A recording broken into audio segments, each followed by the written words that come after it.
हर माता पिता अपने बच्चों को वह सब कुछ देना चाहते हैं जिसकी कमी उन्हें अपने जीवन में कभी महसूस हुई होती है। कोई नहीं चाहता कि उनके बच्चे अभाव में रहें।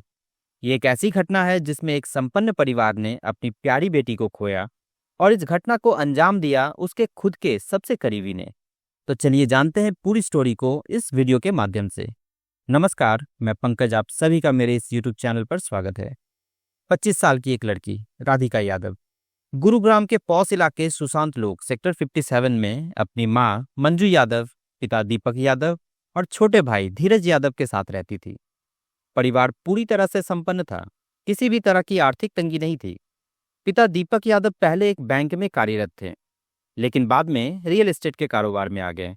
कुछ रिपोर्ट्स के अनुसार दीपक यादव की मंथली इनकम 15 से 17 लाख थी, जो कि गुरुग्राम में उनकी कई रेंटल प्रॉपर्टीज से आती थी।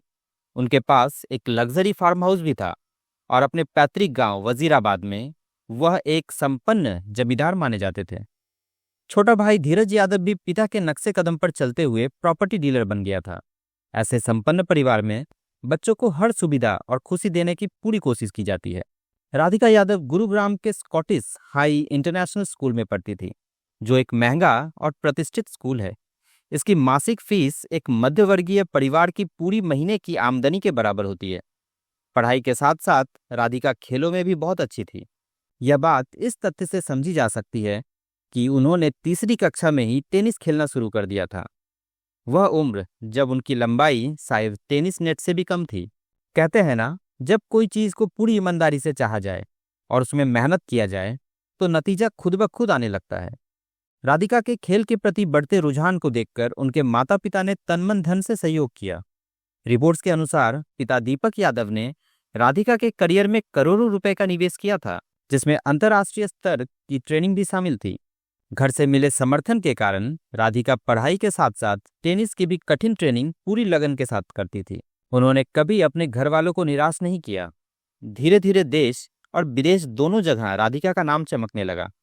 उनकी कई उपलब्धियां थीं, जैसे कि नेशनल और इंटरनेशनल स्तर पर कंपटीशन में भाग लेना, all India tennis association AITA under 18 category में जनवरी 2018 में 75th रैंक हासिल की और लगातार 11 हफ्तों तक टॉप 100 में बनी रही। AITA महिला सिंगल्स में सर्वश्रेष्ठ रैंक 35 और डबल्स में 53 रहा। ITF वुमेन्स डबल रैंकिंग में 4 नवंबर 2024 को 113वीं रैंक हासिल की। हरियाणा राज्य की महिला डबल्स श्रेणी में 5वें स्थान पर रही। AITA महिला डबल्स टॉप 100 में लगातार 112 सप्ताह बनी रही। हरियाणा की सिर्फ 4 महिलाओं में से एक जिन्होंने यह उपलब्धि पाई। खेल के साथ साथ राधिका ने अपनी खुद की एकेडमी भी शुरू की, हालांकि यह एक चोट के बाद हुआ। एक बार खेलते समय उन्हें गंभीर चोट लगी, जिससे उन्होंने पेशेवर टेनिस खेलना लगभग छोड़ दिया। इसके बाद उन्होंने गुरुग्राम में विभिन्न टेनिस कोर्ट को किराए पर लेकर खिलाड़ियों को कोचिंग देना शुरू किया। इस कार्य के लिए भी उन्हें अपने परिवार का पूरा समर्थन मिला। उनके पिता ने यहाँ भी निवेश कर नवीनतम उपकरण खरीदे। राधिका कोचिंग को भी बहुत गंभीरता से लेती थी। वह 2 शिफ्टों में कोचिंग देती थी, सुबह 6 से 10 बजे तक और शाम को 3 से 4 बजे तक। शुरुआत में उनकी एकेडमी में लगभग 20 से 22 बच्चे ट्रेनिंग लेते थे। फीस 2000 से 3000 प्रति छात्र थी, जिससे कुल आय 40 से 50 हजार रुपये प्रति माह का हो जाता था। करोड़ों रुपए के निवेश के बाद यह आमदनी बहुत अधिक नहीं थी, लेकिन राधिका खुश थी क्योंकि वह अपने मनपसंद काम को अपना 100% दे रही थी। घर की आमदनी पर इसका कोई असर नहीं था क्योंकि परिवार पहले से ही आर्थिक रूप से मजबूत था। राधिका सोशल मीडिया पर भी काफी सक्रिय थी। वह नियमित रूप से अपने तस्वीरें, टेनिस से जुड़ी अपडेट्स और रील्स पोस्ट करती थी। उनके अकाउंट पर कोचिंग, टेनिस सेशन और उनकी जीवन शैली से जुड़ी कई पोस्ट होती थी। इसी वजह से वह युवाओं के बीच काफी लोकप्रिय भी थी, लेकिन यह लोकप्रियता ज्यादा दिनों तक नहीं चल सकी। जिस बिल्डिंग में राधिका का परिवार रहता था, उसी में एक और मंजिल पर उनके चाचा कुलदीप यादव और चचेरे भाई पीयूष यादव भी रहते थे।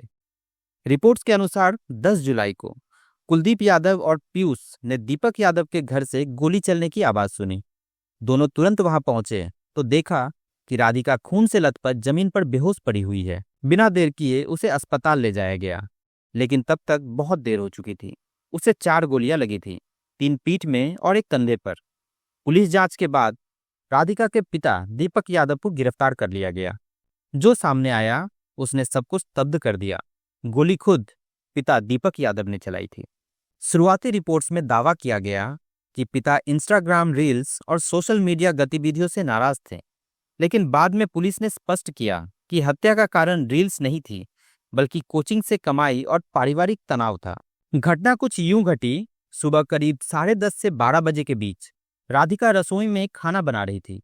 तभी उनके पिता ने पास जाकर गोली चला दी, वो भी 1-2 नहीं 4 गोलियां। पुलिस पूछताछ में पिता ने बताया कि वे पिछले 15 दिनों से मानसिक रूप से परेशान थे। समाज के तानों और अपमान ने उन्हें यह कदम उठाने पर मजबूर कर दिया। ऐसा ताना और अपमान कि पिता अपनी बेटी की कमाई खा रहा है। यह बात समझ से परे है कि अगर आपकी बेटी अपने बल पर कुछ कमा रही है, चाहे कम ही क्यों ना हो, तो उसमें शर्म की क्या बात है। और यह कैसा समाज जो एक बाप को अपनी बेटी की कमाई पर शर्मिंदा करता है। माना कि यह एक पारिवारिक मामला है, लेकिन समाज के वो सो कॉल्ड ठेकेदार को भी सोचना चाहिए जो हर मुद्दे पर अपना मत रखते हैं। कहीं ना कहीं इस समाज और परिवार की सोच ही जिम्मेदार है, जिसने हालात ऐसे बना दिए कि एक बाप अपनी ही बेटी की हत्या कर बैठा। जो पिता अपनी बेटी के ऊपर करोड़ों रुपए खर्च कर सकता है, वह उसे कितना प्यार करता होगा, यह समझना मुश्किल नहीं है। लेकिन वह किस मानसिक दबाव में था कि उसे अपनी बेटी को मारने में देर नहीं लगी। मुझे यहाँ एक प्रसिद्ध गाना याद आता है, कुछ तो लोग कहेंगे, लोगों का काम है कहना। आप इस पर अपनी राय जरूर दीजिएगा। फिलहाल पुलिस पूरे मामले की जांच कर रही है। राधिका की call details, social media activity, पारिवारिक विवादों और किसी तरह के तीसरे व्यक्ति की भूमिका की भी जांच की जा रही है। राधिका की असमय मृत्यु ने भारतीय खेल समुदाय और मीडिया में शोक और आक्रोश की लहर फैला दी है। उन्होंने न सिर्फ अपनी प्रतिभा से पहचान बनाई, बल्कि एक महिला कोच और उद्यमी के रूप में भी प्रेरणा बनी। हमें समझना चाहिए कि किसी के बहकावे में आकर अपने परिवार के खिलाफ कोई कदम उठाने से पहले कई बार सोचें कि जो हम करने जा रहे हैं उसमें हमें क्या हासिल होगा। अगर आप इस तरह की सच्ची घटनाओं से जुड़े रहना चाहते हैं तो चैनल को सब्सक्राइब करें, वीडियो को अपने नज़दीकी लोगों के साथ जरूर शेयर करें और उन्हें जागरूक करें। इस वीडियो को लाइक और शेयर करें। आपसे अगले वीडियो में मिलेंगे, तब तक के लिए नमस्कार, जय हिंद।